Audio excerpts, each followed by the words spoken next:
Ben, je les encourage justement à connaître Jésus parce que en fait, pour beaucoup, la foi chrétienne, c'est une religion abstraite, quoi. C'est-à-dire, en gros, qui fait de la morale.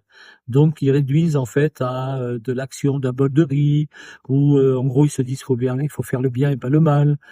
Oui, enfin des tas de choses que n'importe quel être humain un peu constitué et généreux fait pour les autres, quoi. Donc en fait, la grosse question, c'est de leur faire découvrir, enfin non seulement qui est le Christ, mais de pouvoir leur faire une expérience de la rencontre du Christ comme quelqu'un de réel, dont émane un esprit. Voilà, déjà, sans parler de Dieu le Père.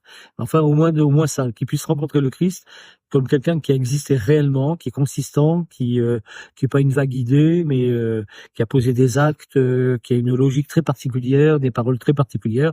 Voilà, donc qu'ils puissent le rencontrer comme un ami et qu'ils puissent en être amis pour qu'eux-mêmes deviennent le Christ, parce qu'au bout du compte, la confirmation, c'est recevoir l'esprit de Jésus pour devenir nous-mêmes Jésus.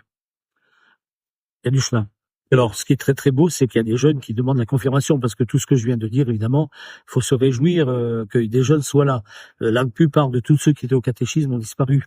D'ailleurs, c'est pas étonnant qu'ils aient disparu, puisqu'ils ont rencontré peut-être Jésus sans l'Esprit Saint. Donc Jésus tout seul ne permet pas de croire en lui, tant qu'on n'a pas reçu le Saint-Esprit. Et comme on reçoit le Saint-Esprit aujourd'hui après la première communion, eh bien, il est inévitable qu'après la première communion, ils arrêtent tous, parce qu'ils n'ont pas reçu le Saint-Esprit, préalablement. Donc, du coup, ceux qui sont là, c'est un vrai miracle. On peut toucher du coup, mais probablement que Dieu en appelle que quelques-uns aujourd'hui à l'incarner lui-même.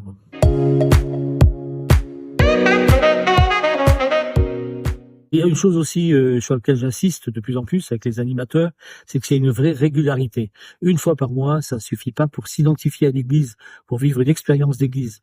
Donc d'accentuer et pas avoir peur d'en perdre. Et la plupart, on les perdra si c'est trop. Si vous faites du sport et que vous dites que je viens qu'une fois par mois à l'entraînement, on vous dira allez faire un autre sport. Donc il faut qu'il y a quelque chose là d'une identité plus forte à chercher avec eux, mais il faut leur proposer. Moi, je voudrais rendre hommage à ceux qui les soutiennent parce que en quatrième, troisième, il faut le faire quand même. Hein. C'est un âge difficile. Et moi, je tire mon chapeau ou ma mitre à ceux qui les soutiennent parce qu'ils sont eux fidèles, présents, réguliers. Donc, on va les encourager encore plus l'an prochain à tenir non seulement le coup, mais à proposer encore plus. Et bravo à eux.